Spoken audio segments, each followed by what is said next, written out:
Stillness Flowing, a biography of the teachings of Ajahn Chah, the chapter on nuts and bolts, the section on technique, meditation technique. There is no specific Ajahn Chah meditation technique. For him, the important question to be asked about a particular means of training the mind was, what results does it give? He accepted any method that incorporated the cultivation of mindfulness, alertness, and appropriate effort. That served to take a meditator beyond the hindrances, and that led to a samadi which could provide a foundation for insight into the way things are. Whatever path of meditation leads to letting go and non-attachment, he would say, is a correct method. Luang taught that it was important that meditators used a technique that was compatible with their character. By this, he did not mean that there was a particular technique specific to each person, the adoption of which would ensure success. A sense of affinity with a meditation method. He once described it as similar to an affinity with a particular food, would not make meditation smooth and easy, but it would make it workable. An incompatible technique with which the meditator felt no sense of connection or enthusiasm, on the other hand, could lead to discouragement and regress. Meditators should not switch from one method to another too easily. Only after persevering with a method for a reasonable period of time should they conclude whether or not to make a change. But although Luang Por acknowledged the validity of a number of methods, there were some which he emphasized. Mental cultivation, or bhavana, means setting right your thoughts and opinions. Its aim is letting go of defilements. The various methods are like different kinds of fish traps. They differ in form, but ultimately they all share the same purpose. So here, although I don't insist upon a particular form of meditation, I usually teach people to focus on the word buddo, or on the breath, for a sufficient period, and then to gradually deepen their knowledge and view of the way things are. Luang Por Chah referred to mindfulness of breathing as the crown jewel of meditation techniques. He gave various reasons for encouraging its development, beginning with the observation that it is an uncomplicated practice and convenient. The breath is naturally present at all times and in all postures. It can be turned to at any moment. It may be practiced by meditators of all character types. It has been the preeminent technique since the first days of the sasana. The Buddha and many of his great disciples made use of this technique, and it has been praised by meditation masters throughout the ages. Luang Por himself used this technique, and he asserted that through the practice of mindfulness of breathing, the meditator could fulfill the whole of the threefold training. Compelling the mind to focus on the breath is sila, the unremitting focus on the breath, bringing the mind to a state of lucid calm, is called samadi. Letting go of attachment through contemplation of the focused breath as impermanent, unstable, and selfless is called panya. Panya is wisdom. Therefore, the practice of mindfulness of breathing can be said to be the development of sila, which is virtues, samadi, and panya. Someone practicing it can be taken to be following the Eightfold Path, which the Buddha taught was the foremost, the most excellent of all paths, as it leads towards Nirvana. If you follow in the way I've described, then that may be considered realizing the Buddha Dhamma in the most authentic possible way. The chapter on buddo. In order to help meditators anchor their mind on the breath, Luang recommended using the mantra buddo, mentally reciting bud on the inhalation and do on the exhalation. As one meaning of the word Buddha or buddo is the undiluted knowing of the way things are. Meditators employing this method are essentially repeating again and again the name of the awareness they are seeking to cultivate. Occasionally, returning to the meaning of the mantra during meditation prevents the practice from becoming mechanical. Meditate reciting buddo, buddo, until it penetrates deep inside your heart. The word buddo represents the awareness and wisdom of the Buddha. In practice, you must depend on this word more than anything else. The awareness it brings will lead you to understand the truth about your own mind. It is a true refuge, as it includes both mindfulness and insight. When your mind is consciously applied to an object, it wakes up. The awareness wakes it up. Once this knowing has arisen through meditation, you can see the mind clearly. As long as the mind remains without the awareness of buddo, even if there is an ordinary worldly presence of mind, it will not lead you to what is truly beneficial. Sati, or mindfulness, depends on the presence of buddo, the knowing. It must be clear knowing, which leads to the mind becoming brighter and more radiant. The illuminating effect that this clear knowing has on the mind is similar to the brightening of a light in a darkened room. As long as the room is pitch black, any objects placed inside remain difficult to distinguish or else completely obscured from view. But as you begin intensifying the brightness of the light inside, it will penetrate throughout the whole room, enabling you to see more clearly from moment to moment, thus allowing you to know more and more the details of any object in sight. When the knowing of the breath had become clear and stable, when what he called the Buddha knowing had become established, Luang Por said the mantra could be discarded. It had served its purpose.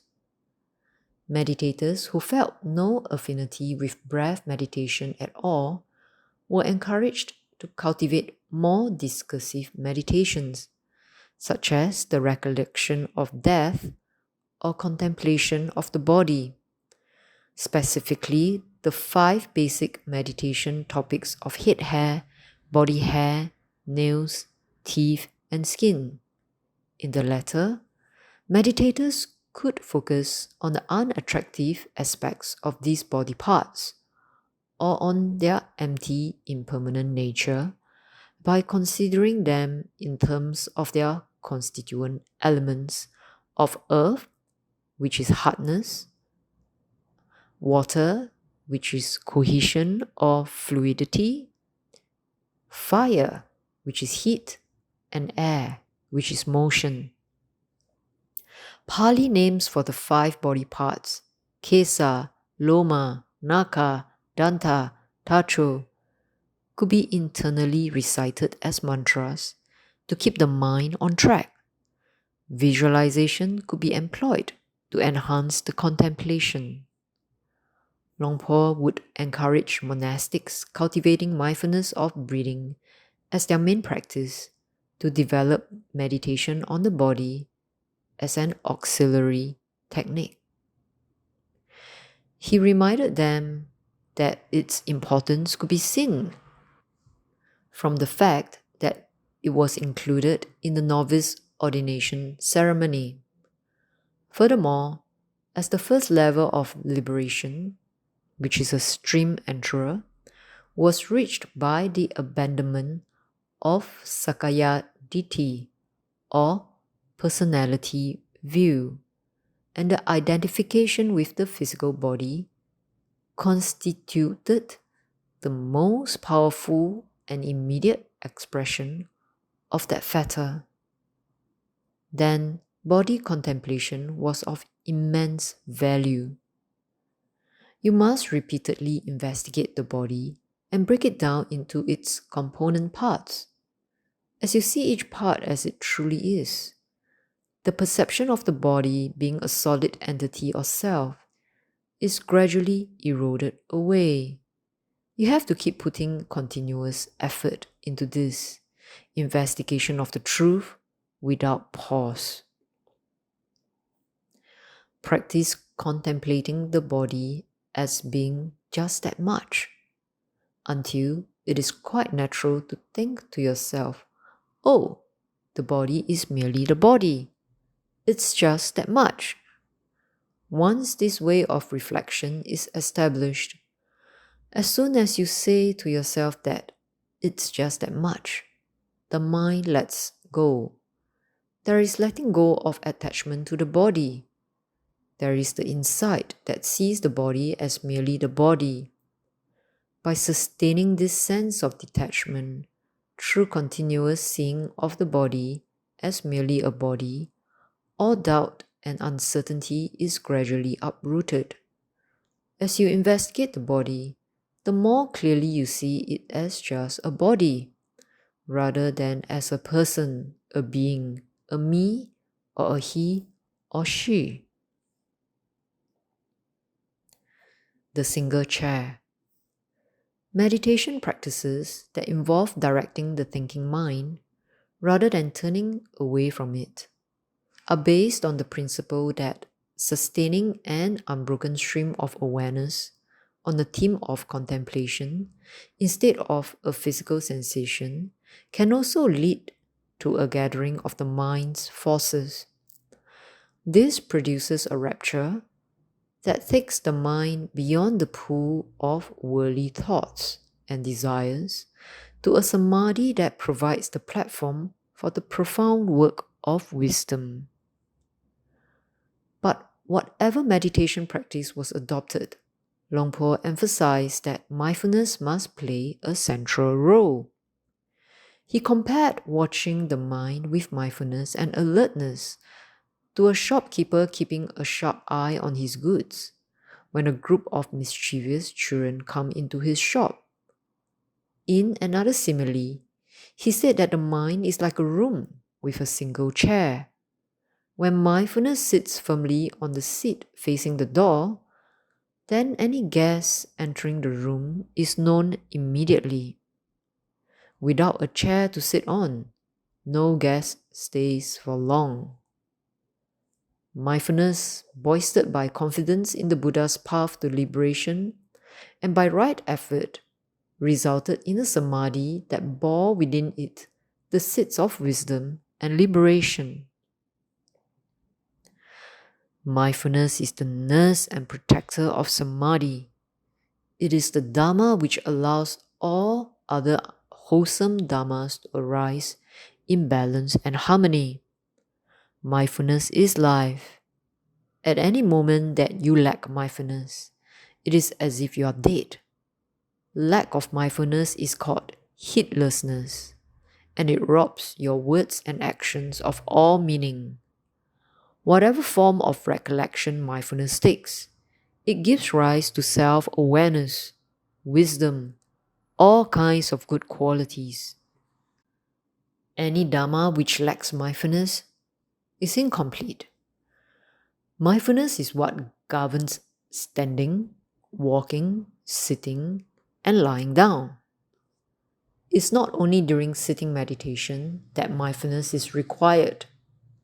Outside of formal meditation periods, you must have a constant mindfulness and alertness and give care and attention to your actions. If you do that, a sense of wise shame will arise. You feel ashamed of improper actions or speech. As the sense of shame becomes stronger, then so will restraint. With strong restraint, there is no heedlessness. Wherever you go, mindfulness must be present. The Buddha said, practice mindfulness a great deal, develop it a great deal. Mindfulness is the Dharma that will guard over your past and present actions and those that you are about to perform. It is of great benefit to you. Know yourself at every moment, and then you will have a constant sense of right and wrong. That awareness of the rightness or wrongness of everything that occurs in your mind will arouse a sense of wise shame, and you will refrain from acting in bad or mistaken ways. A meditation instruction. Attention to the final details of the sitting posture has never been a prominent feature of the Theravada meditation tradition. Very few forest monks sit in full lotus, with each foot upturned on the opposite thigh, or fold their hands in a perfect mudra.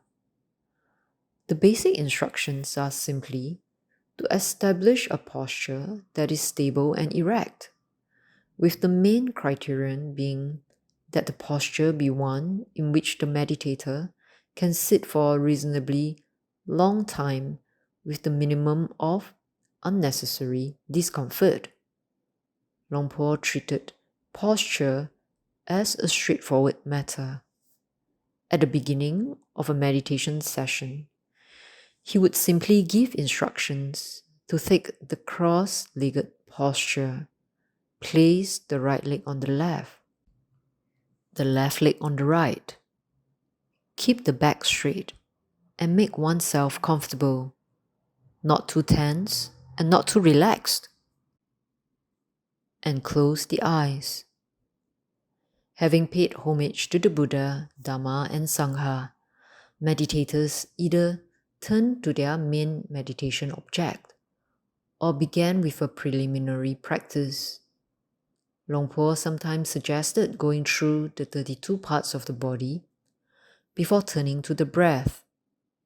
Apart from being a good mindfulness practice in itself, this reinforced skillful perceptions of the body that could then be taken up for deeper investigation when the mind had been strengthened by samadi. Luang Por also taught less experienced meditators to follow the breath in and out of the body for a certain period before focusing on one particular point, such as the tip of the nose. Focus your mindfulness so that it follows the breath entering your body and leaving it.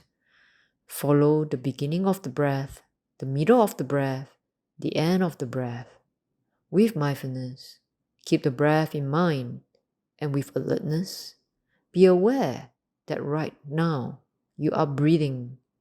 On the inhalation, the beginning of the breath is at the nose tip, the middle at the heart, and the end at the abdomen.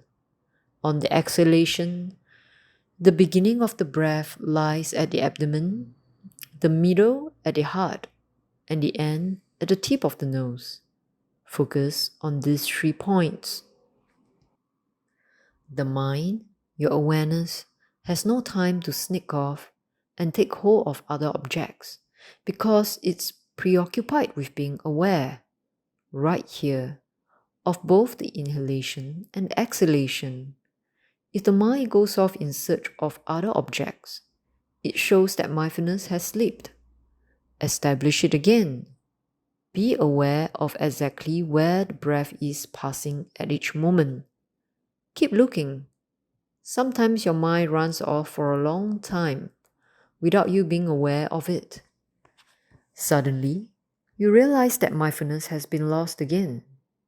Start afresh.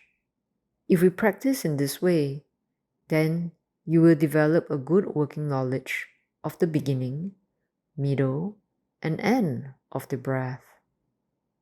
After you have trained in this way for a sufficient time, mindfulness will be constantly present on the inhalation and the exhalation. There will be mindfulness at the beginning of the breath, its middle, and end.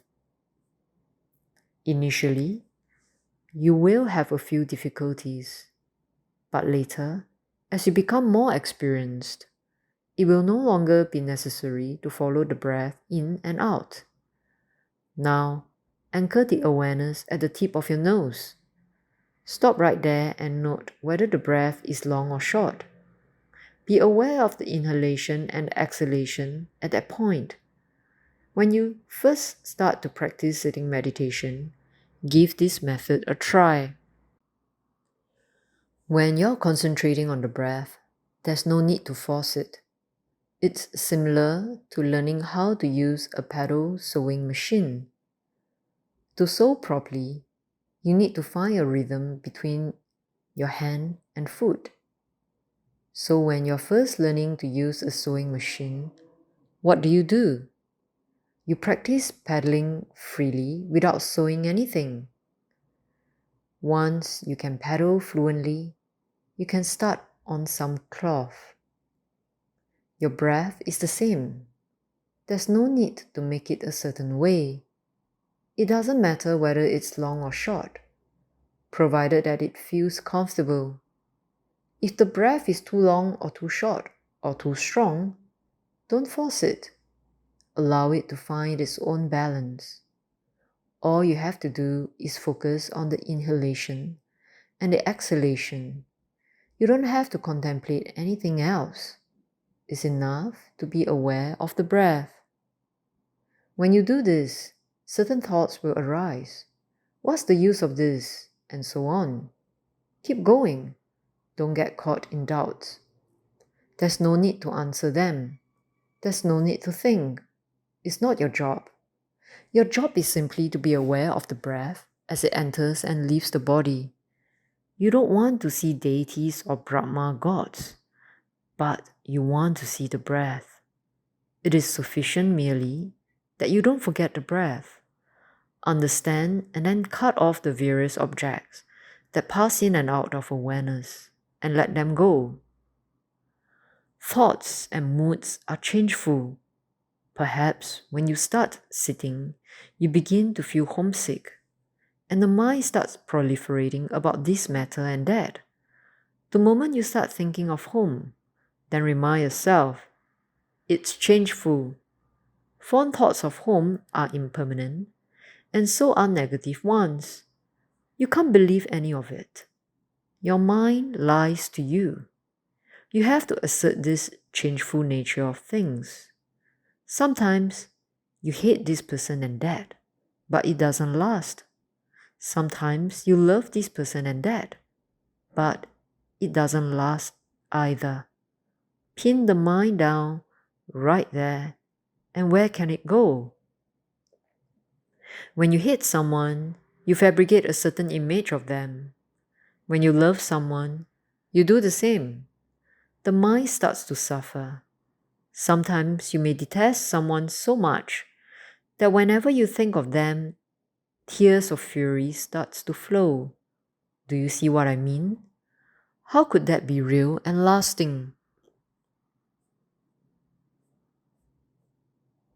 See mental states as merely mental states. All of them are impermanent. We have to cut things off because they will delude us if we don't. We perceive something as good, and we remind ourselves that the good is changeful. Something else is experienced as bad, and that is changeful too. Don't let your mind grasp on to the good.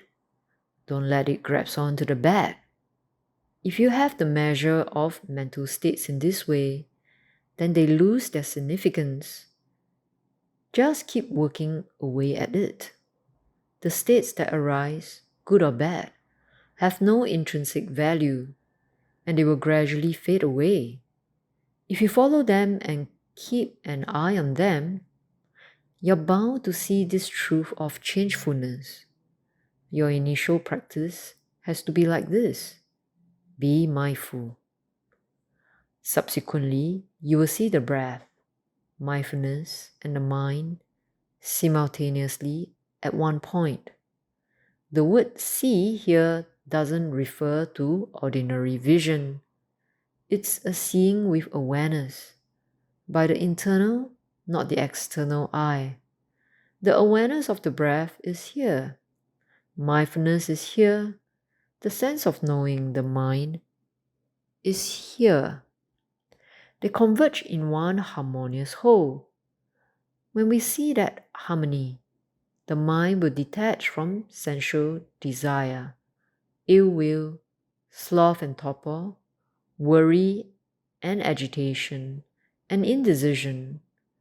These 5 hindrances will be gone completely. All that you will see is the breath. There will be just mindfulness and the breath in one point. With the absence of the 5 hindrances, you can take it that the mind has entered samadi. You must know when the breath is coarse and when it is fine, and you have to know right there. After that, you must focus on the breath to make it more and more subtle and fine until its coarseness has disappeared. The refinement of the breath is such that as you sit and contemplate the breath, it becomes so subtle that there's almost no breath, or so it seems. Don't be alarmed, the breath is still there. It's just that it's extremely subtle. So what do you do then? You must use your mindfulness to make the absence of breath your meditation object. At this point, some people may become alarmed, afraid that their breathing will stop and that is dangerous. You must reassure yourself that it is quite safe and that there's no danger. All that is necessary is that you maintain mindfulness, the awareness, the knowing. The mind is now in a very subtle state. At this level, it doesn't have to be controlled. You don't have to do anything. All that is needed is to maintain mindfulness and alertness. You should be aware that at that moment, the mind is acting automatically. It's not necessary to adjust its quality. Now, simply maintain a steady mindfulness and alertness. The mind has fully entered the state of lucid calm. Sometimes the mind will enter and leave this state at short intervals. Sometimes when it has withdrawn, it will become lucidly calm again for a short time, and then it will emerge once more and become aware of sense objects. The mind, having withdrawn from samadhi, comprehends the nature of various things that arise in awareness. There will be a rapture in the Dharma, wisdom will arise, many kinds of knowledge will arise at this point. The mind, at this moment, will have entered the stage of vipassana. You must firmly establish mindfulness, concentration, and alertness. When wisdom arises, the mind is in vipassana, which is a continuation of samatha, which is calm abiding. This is called the process of the mind. You must attain mastery in entering and leaving states of tranquility. When you have done so, then you will know the nature of the states of mind and the nature of the mind that withdraws. You must be astute in entering and leaving samadhi, establishing a strong degree of mindfulness and alertness at these points. Here, the mind has come to an end of turmoil, whether it's moving forwards or back. All the states of mind lie within the lucid calm. On reaching the appropriate time for the meditation to end, review what you did before you entered samadhi. How did you establish your mind so as to be peaceful? Then, the next time you sit, you must consider the first thing to do. Recall how you focus your mind when you withdraw from samadhi. You must know this. Although you have ended your sitting meditation, you must not look on it as an end to samadhi. You should be determined to continue being aware and focused and mindful. Whether standing, walking, sitting or lying down, you must be constantly mindful.